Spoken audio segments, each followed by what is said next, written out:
Today, I did one that wanted to talk about fentanyl, the fentanyl crisis, FBI agent, trained first responders and everything.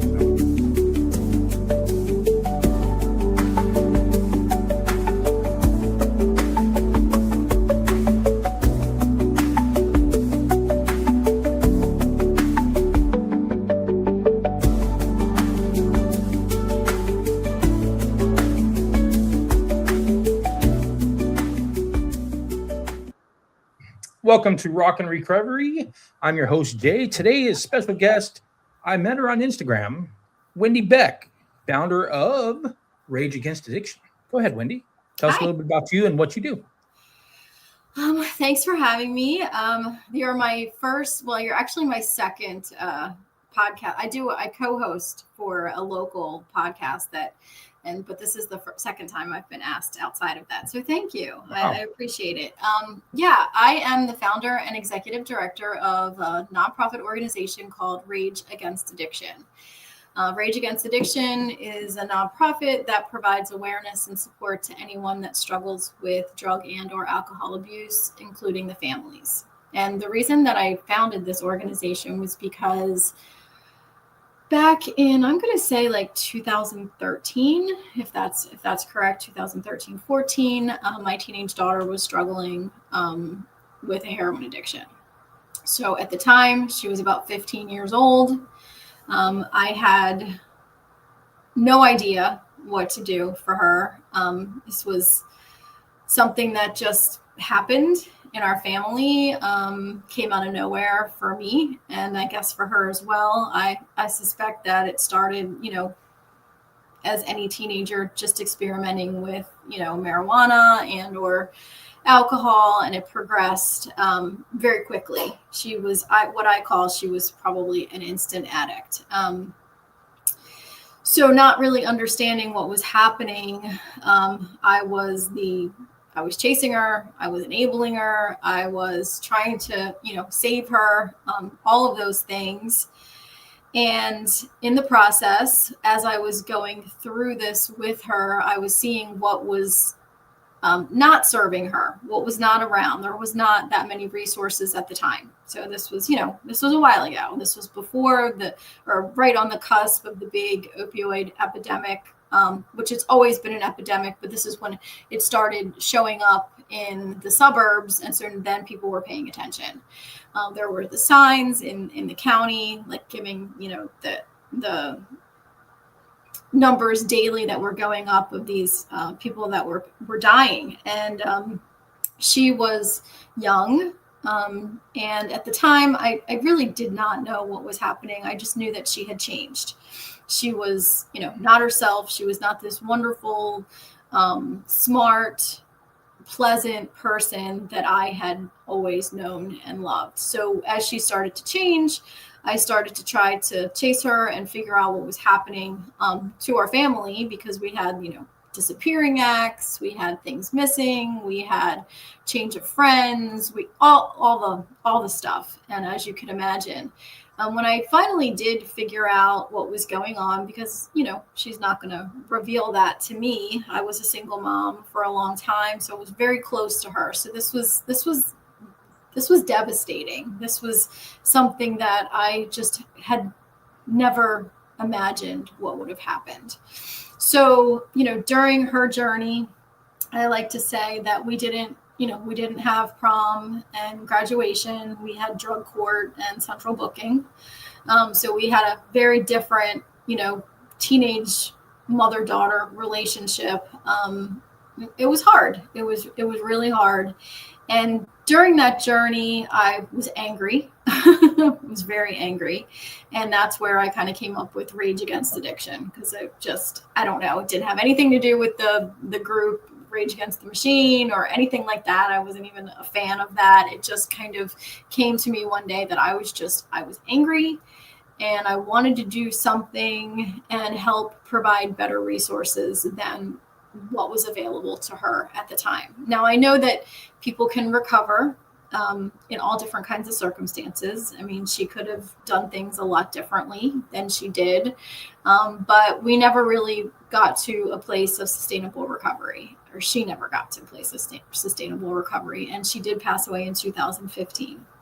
So she will be gone 10 years on Christmas Day this year. So Wow. it's been a long journey, but alongside of her, I was learning a lot about addiction that I did not know. I had no idea. I knew what addiction was. I was an adult. I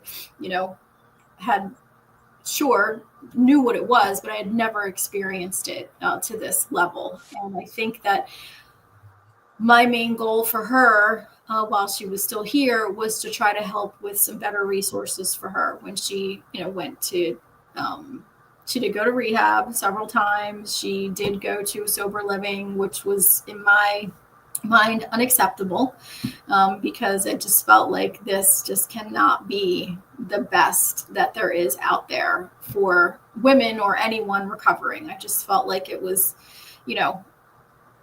not structured. It was basically just a bed, and she was very I guess easy to get around all the rules that they had.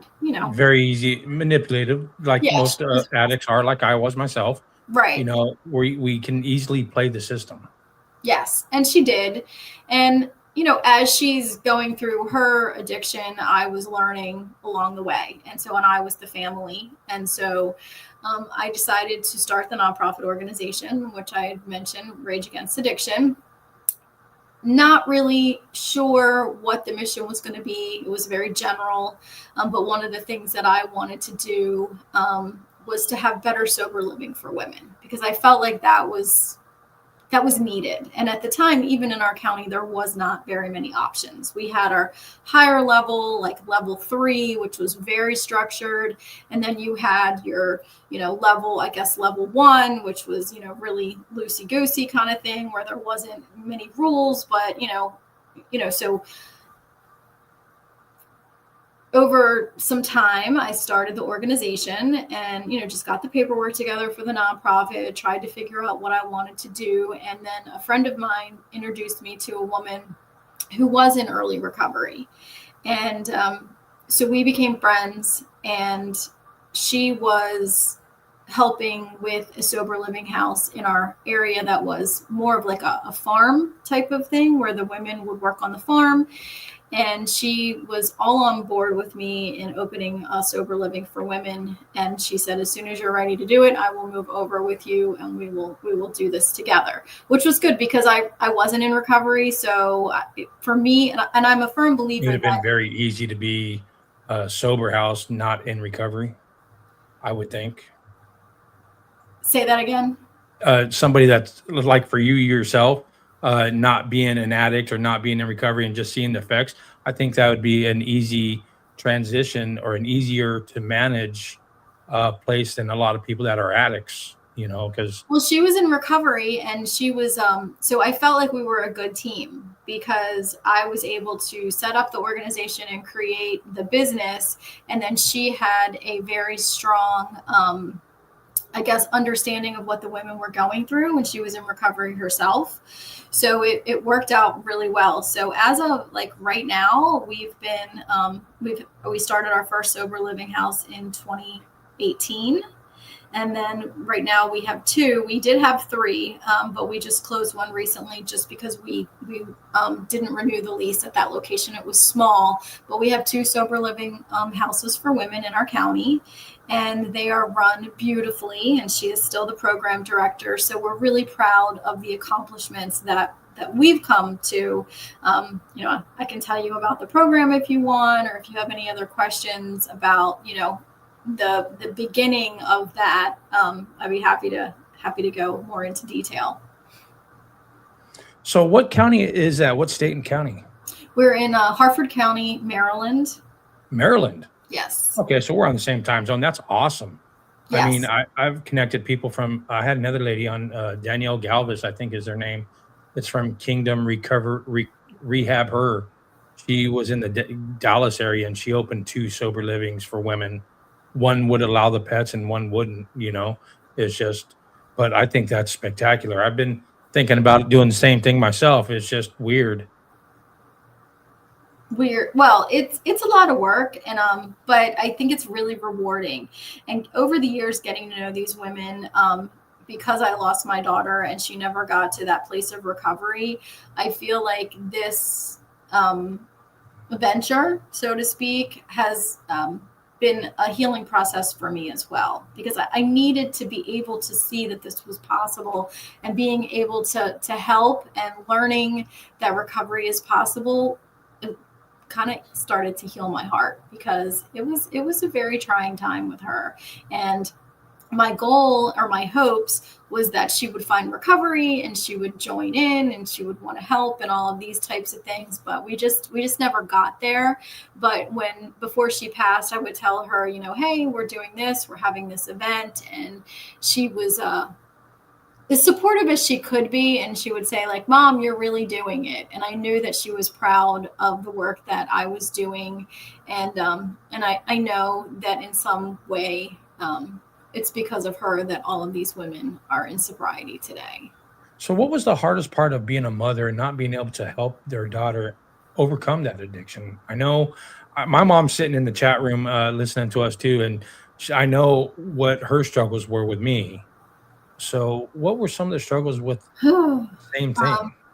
I guess just understanding what she was going through. You just have that immediate thing, like, just stop. Here, I'm going to tell you what to do, or these are the steps that you take, and and you can get better, and you can move on with your life, and you can have a healthy future. And I feel like just never seeing her get to that place was the hardest thing for me, because I'm a doer. Like, I'm a person that's like, oh, we're going to fix this. What do we need to do? A, B, Sounds C, like my mom. yeah, exactly. And I had this person that was like this tornado around me, me chasing her, me enabling her, me trying to protect her.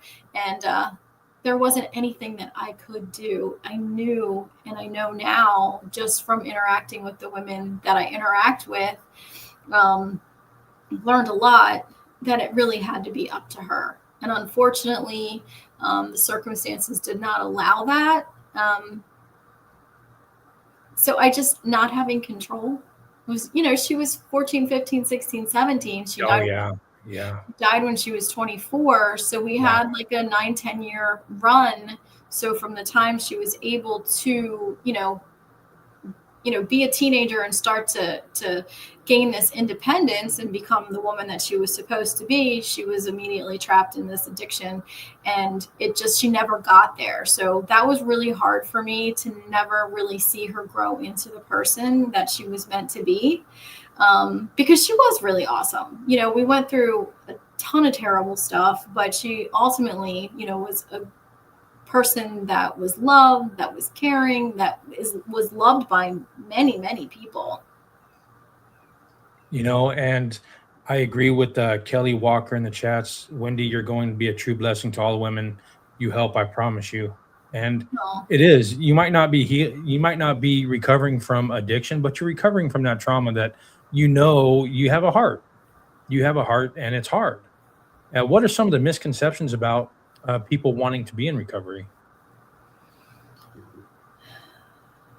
I guess maybe that is easy, because it's not. I mean, it gets easier, and I've seen people come into the sober living houses. We have women now who have been there for a year or over. We kind of really hope that our program will span a year with them, because it takes that long to kind of get your whole life back. I always say the first 30 days are probably the hardest. You come in, they're scared, they have anxiety, they have depression, they've haven't lived like this in a very long time, if forever. And I'm sure I'm preaching to the choir here. I'm talking to you, but it's really true. So having that initial 30 days, we call it like the blackout period. They come in to sit with themselves, visualize their life for the first time in a really long time, and learning how to network is a lot. And they don't really know if they're up for the challenge. I mean, we know that they can be, if they put the work in and they do the suggestions that are made to them, because I believe that recovery is an evidence-based program that we provide. And once they get, through the first 30 days and then they get a job and they have a sponsor and they're going to their meetings and real life starts happening. I'm not saying it's perfect. I'm not saying that they don't have days that are, tough. I guess it's hard and it's scary. How can the average person help the recovering person, and just the person that's in recovery? How can we help them, and what is the conversation starter about it? Oof. The conversation starter to help someone? Yeah, as somebody that's in recovery and they're in recovery, how do you go about just approaching the subject? Because I know sometimes you get that misconception that they're just waiting until the next time they go out and use, and there's a lot of people out there that think lower of us recovering addicts in general. Well, treat them like they're a human being, as like they are. I walk in to the houses, and even if there's someone there that's been there, one day or a year, and I know them, I know that they are good people that, are struggling with hard stuff. And I think when we put that empathy in there, even though I hadn't experienced it myself, I saw it, and you have to be kind. I know I said I was, angry, and I was, but that did not serve me well. And I feel like if I could go back, and I don't want to cry, I would have been kinder to her because I didn't understand. And I wish I could go back and be kind instead of being angry. See, sorry about that. She knows you're not angry anymore. Right. She does. Like I was saying earlier, I lost my wife to addiction and depression. Right. And there's a lot of guilt that I hold and a lot of shame that I still work through on that. But she knows it's okay. I know. We cry to heal. That's what it is. We cry to heal. It's okay. There's no shame in it. Right. And even 10 years out, it's hard. And it doesn't go away. So I feel like just kind of putting a purpose to your pain, anybody who's going through anything, like what you're doing, it just kind of it makes you feel like it wasn't all for nothing. Just know that her addiction wasn't your fault. Yes. And she told me that. We did have some real conversations. We were close even when we were far apart, and so, she did say to me, Mom, this is not your fault. She knew. She knew. And I knew. Good. I'm glad, that you're doing what you're doing right now with Rage Against Addiction. And what's the sober living homes that you have opened in Maryland? We have two. Well, like I said, we had three, but we have two now. One is called Daughter's House, and the other is Sister House. We had the cottage as well. The cottage was a maintenance house, which was one of the first maintenance houses in the county. So we're really proud of that. But now, since we had to close the third house, we now commingle the abstinence and the maintenance women. And at first, I think we just wanted to kind of get our feet wet to just see, how it was a little bit different. But now we're realizing that they help each other within the house. So I feel like it's a good mix. So I noticed the two different names, the Daughters and the Sisters House, and the maintenance, and what was the other one? The maintenance house was the cottage. Okay. Yeah. And what was the difference between the houses? Really nothing. The program was the same for all, except the cottage was maintenance. Okay. So that was Matt. You're familiar with that, I'm sure. Okay. Yeah. Okay. Yes. So they were on medically Suboxone, assisted. methadone. Yeah. Yes, that type of thing. So we didn't want to commingle them at first, just because it was different. They're on medication, so we wanted to make sure that we could, get that under control. And it wasn't that hard. And then when we closed the cottage, we just kind of commingle maintenance and abstinence in each of the houses. And you find that works. The abstinence-based people aren't tempted to go medically assisted? Nope, we have not had anybody. If anything, we have them wanting to taper down because they see the success of the other women. I think sometimes the actual medically assisted ones, the come down is a whole lot harder. The withdrawals are a whole lot harder also on medically assisted compared to the actual drug that they were on. Yeah, well, yes, absolutely. And when we get them, they've already been through rehab, they've already gone Okay. through detox, that type of stuff. So they're coming in from a number of different places. Like I said, rehab, sometimes jail, sometimes detox facility, and sometimes from being homeless. They will be on medication and they are monitored by a facility, like an outpatient type of facility. So we don't do any of that in-house other than just being the support that they need, our program director, and we have a peer who comes in and can help them. I truly feel that people that are on maintenance, they need a little extra love because they've, you know, have a little more that they have to like earn back. And I don't mean earn in types in the wrong way. Right. Get back. Like sometimes they don't have their driver's license, and that stands true for anybody, honestly, that's coming out of an active addiction situation. Shit, it wasn't just long ago. I think it was last year. I just got my driver's license back after, I don't know, driving without it for 20 plus years. And that was a big accomplishment for me. I'm like, Right. driver's It is. license, that was huge. That was like showing that I accomplished something again, Yeah, and that's And what we like to do, especially like in that first, 1 to 3 months, because some of them don't have a social security card. They lost it, they don't have it, it's left somewhere. Driver's license, birth certificate, and as you know, and you can imagine, you really can't get a job without those things. you So can't. no, and so that's where I So, feel like sober living is an asset. People come their next steps after treatment or incarceration. Um, we're providing them with a lot of resources that they might not have if they were just go back home. so do you help them also with finding employment? Because I know there's a lot of employers out there, especially if you got been convicted of a felony, or even most addicts have been convicted of something. Yeah, I'm Yeah. going to say most, not 100%, but a lot of us have. Do you work with the employers to help them find employment, or life skills coaches, or Thankfully, in our area, they don't typically have a hard time finding a job. Some women have harder time than others based on their employment history, or like you said, if there's criminal charges that they are dealing with. But I noticed that they haven't really had a tough time in our area finding a job. No, they can work anywhere in fast food, retail, that type of thing with ease. Pretty much, there's a lot of companies that will hire people in recovery, and there's also people that will hire people that have a record. And I know that there's a list that you can look up online that are recovery friendly or felony friendly employment.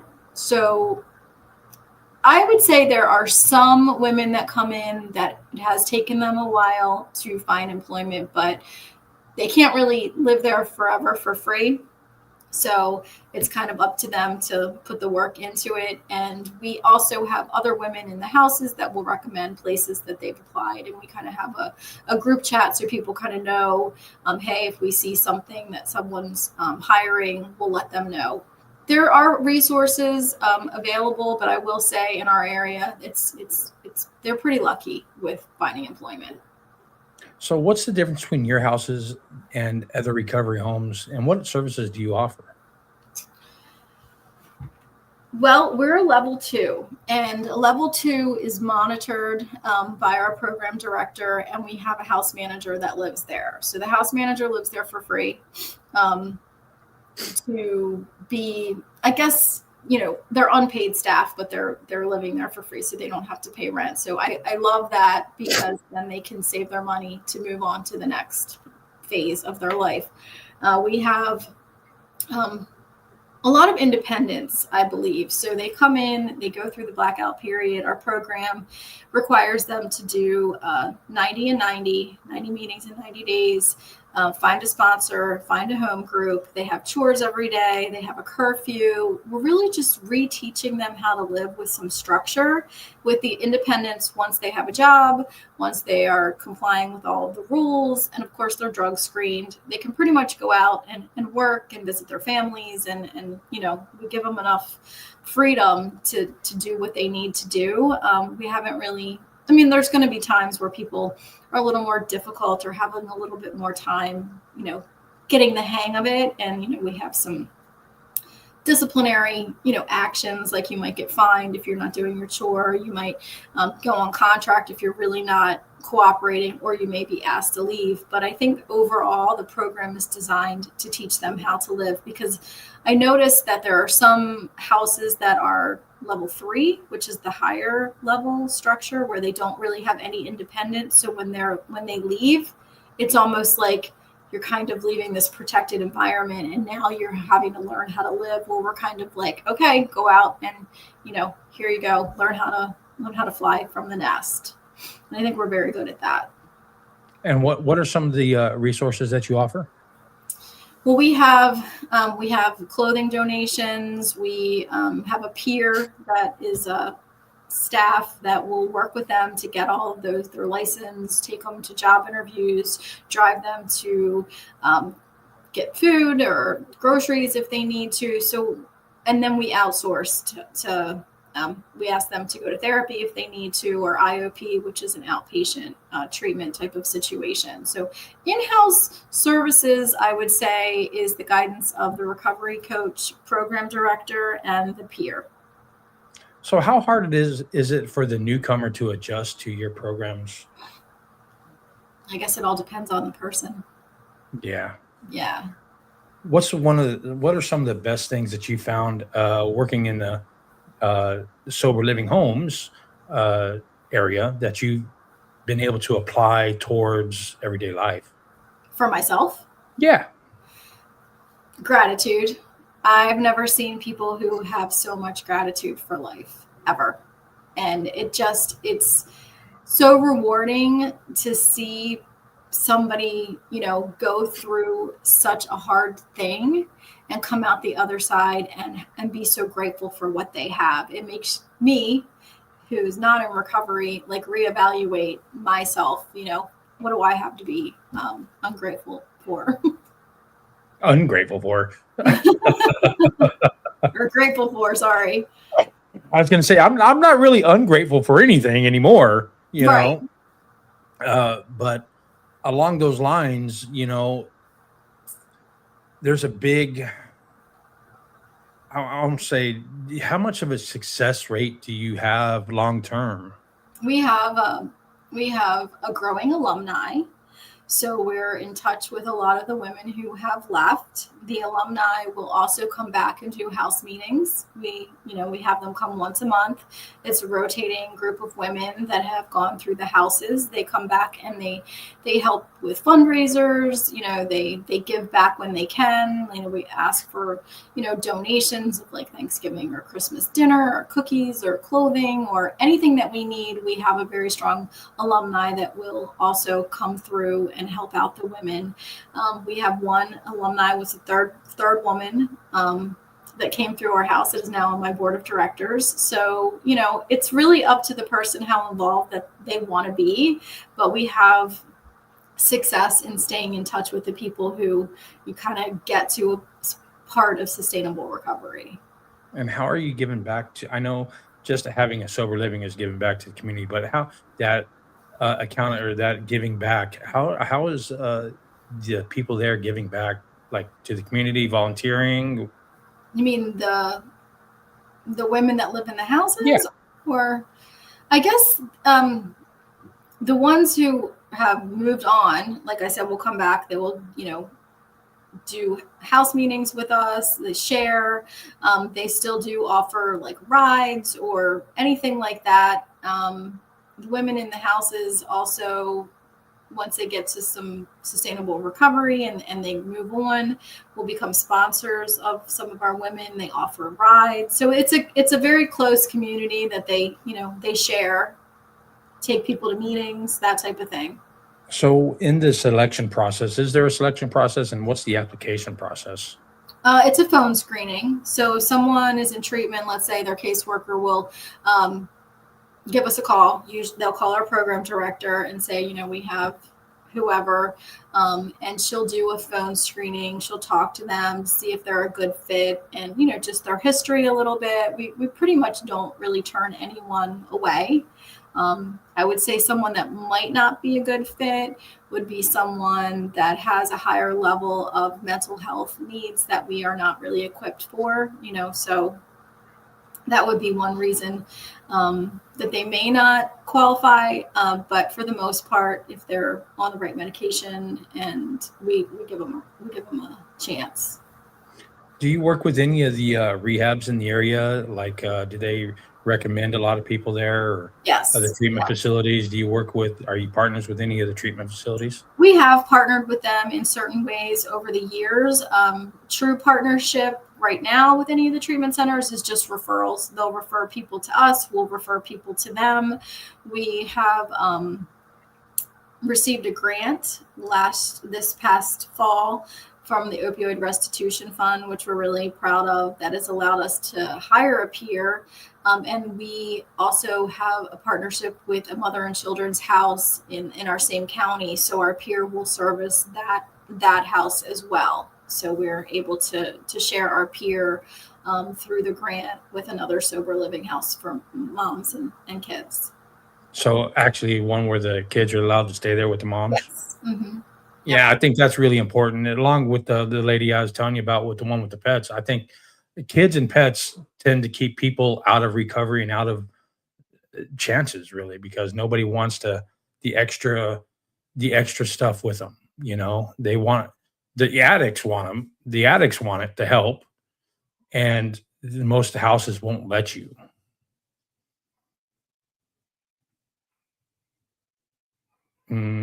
Did we freeze?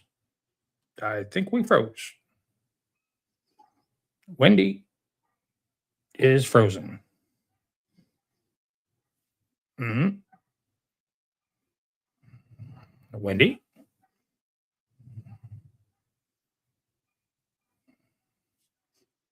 Having technical difficulties, and she drops for some reason. Well, we're going to pause, see if we can get her back here. Hold on. We're just going to pause for quick seconds.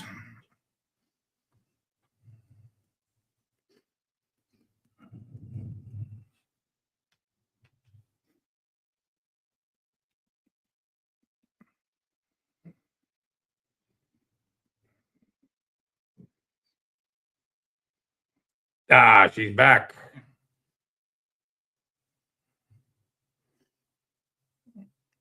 Okay. Wendy, are you still there? She's back. What happened? That was Me either. That was technical difficulties. Yeah, but it's okay. Exactly. We're back. It's quiet. So sorry. Yeah. So we partner with a mother and children's house called Lily's House in our county. And we're really excited about that. We have a couple other programs. We have what's called ABC, After Baby Care. So new moms in recovery get like a postpartum care package, which provides them with like a mini baby shower. And then we also do Project Family Christmas Kids, and that's happening this year, every year actually, where we provide the women in our houses that have children and our partnering sober living house with gifts for Christmas for their kids, and they get something that they want, need, wear, and read. And we've been doing that since our very first year. Do you do anything with Angel Tree? I know that's a big program for kids. No, we haven't. We pretty much do the Christmas Kids, and then we have the ABC that we,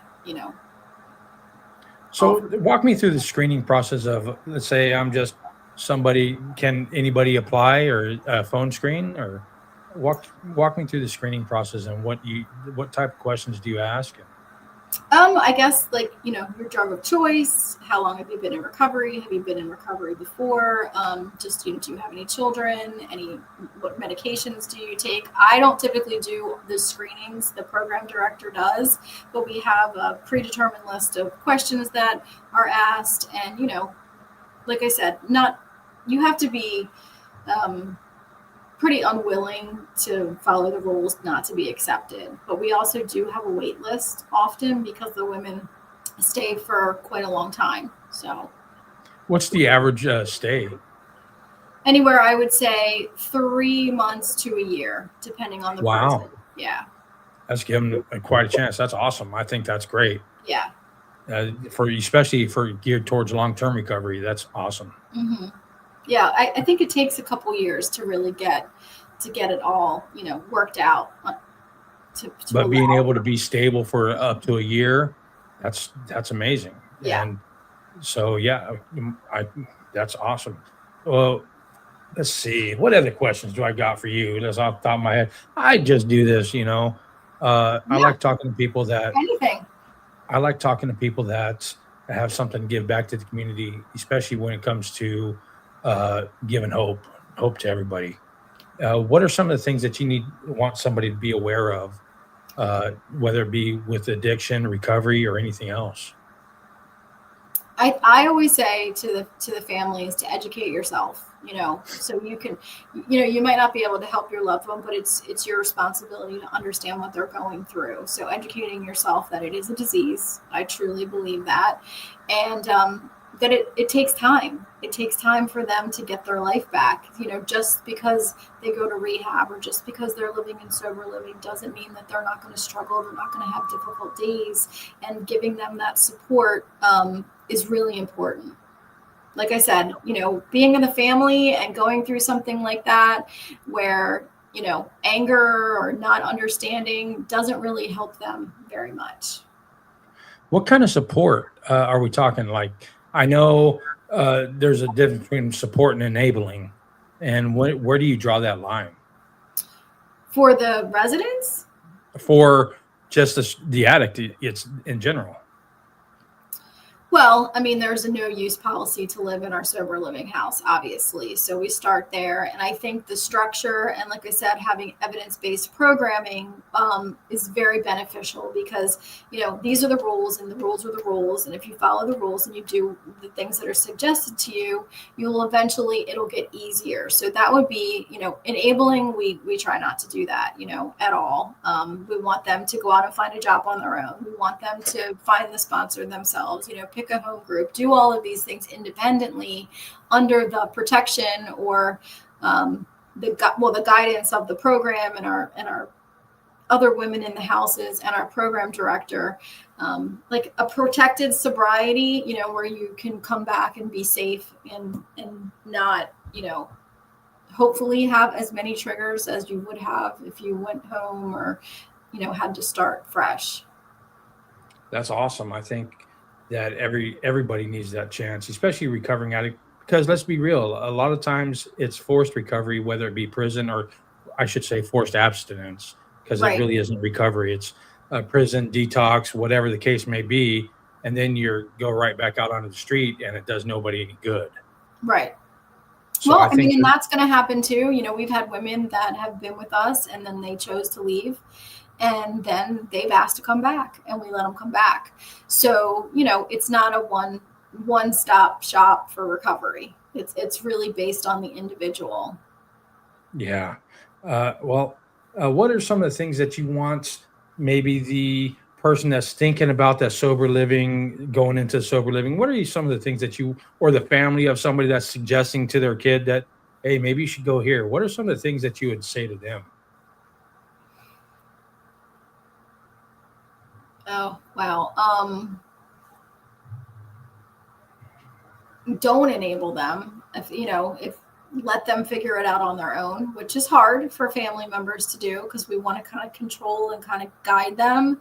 But I think that the sooner you let go and you let them figure it out themselves, I think the faster, not always, I'm going to say in 100%, but they can figure it out on their own. If you take away some of the enabling, and I don't like to use the word rock bottom anymore because I don't feel like you have to hit rock bottom in order to You find don't. You just have recovery. to have a reason to want to change. Yes, exactly. So just, be there, love them where they're at and be there when they're ready.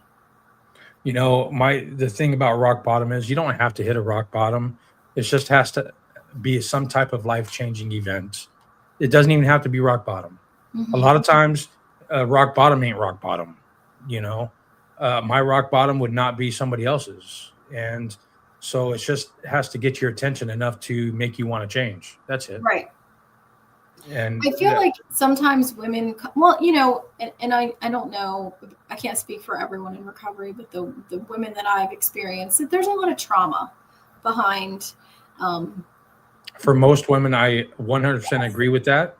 Whether it So- be as a kid, as growing up, as whatever, I 100% agree. Right. It's like the trauma prior to the addiction, the trauma during the addiction, and then, Yeah.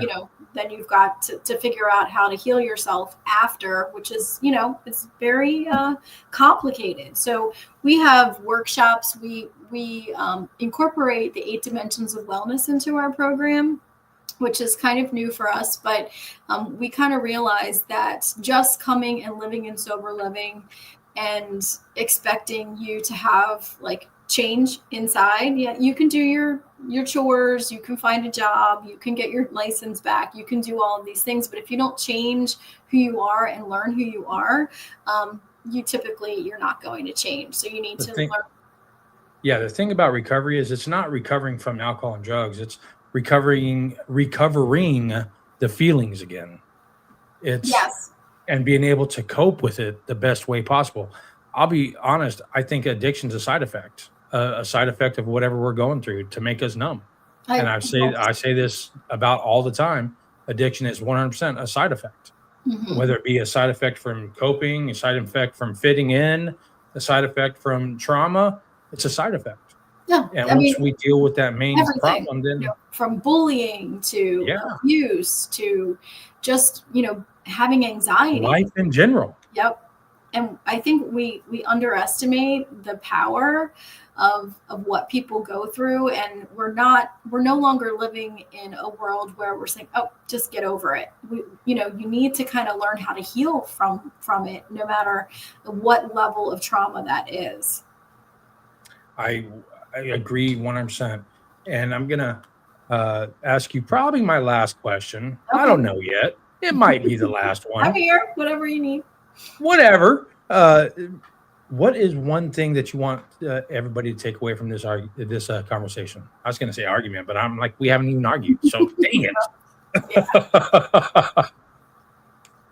I think people need to understand that addiction is a disease. It's a human disease, and the people, they are just that. They're human beings that need to be loved just like anyone else. Giving some. This is kind of what my mantra has kind of turned into lately. I think that healing begins with safe housing, because if you're not safe in your home, wherever that home is, you're not going to start to heal. And so coming into sober living, which isn't for everyone, it's very scary coming to live with a group of people that you don't know, and you're trying to figure out who you are again and understand all the feelings that you're having is definitely not an easy thing to do. But I also know that if you do not have a safe place to live, your chances of healing is a lot harder. I 100% agree with that. And I think, you know what? I want to invite you back here sometime just to talk about what it takes to open a sober living house. Sure. Yeah, absolutely. And because I don't know if you've ever heard the Vandenberg or something or other group. They're up there, like Massachusetts. Okay. They're kind of like the other big name companies. I mean, there's so many big names sober living places that own so many houses across the country that I think a lot of people that are interested in it get confused. Okay. Because there's so much like processes and licenses and certifications or whatever you need to get, that I think a lot of people struggle with what's real and what's not, like who and what and how hard is it. And I would love to invite you back just to talk about the processes of opening a sober living. Okay. Yeah, we are not a big corporation. We're a, grassroots nonprofit that basically decided to, I decided to do it for my sanity so I could kind of help my daughter find better resources. And in the process, I just, brought in like-minded individuals, whether they're in recovery or they had family members who like passed away like my daughter, or, found recovery.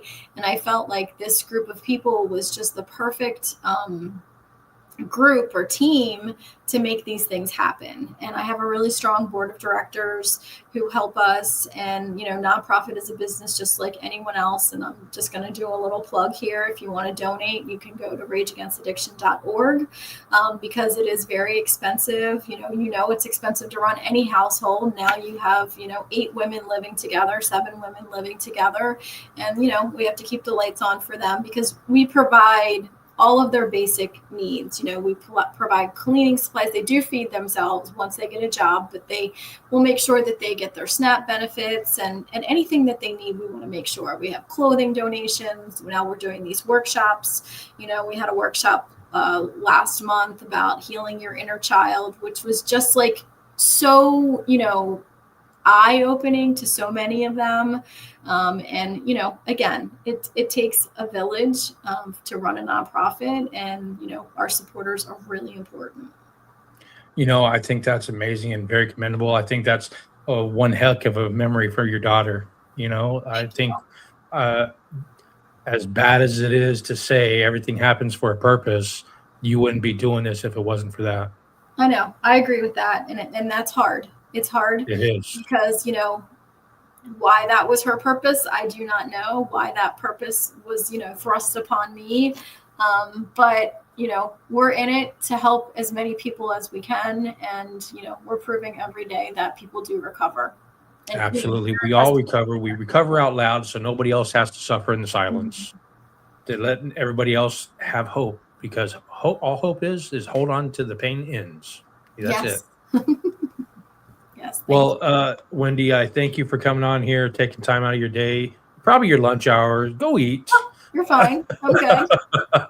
It's probably, I know it's like my lunch hour, but I really appreciate you taking the time out of your day to come on here and talk to us.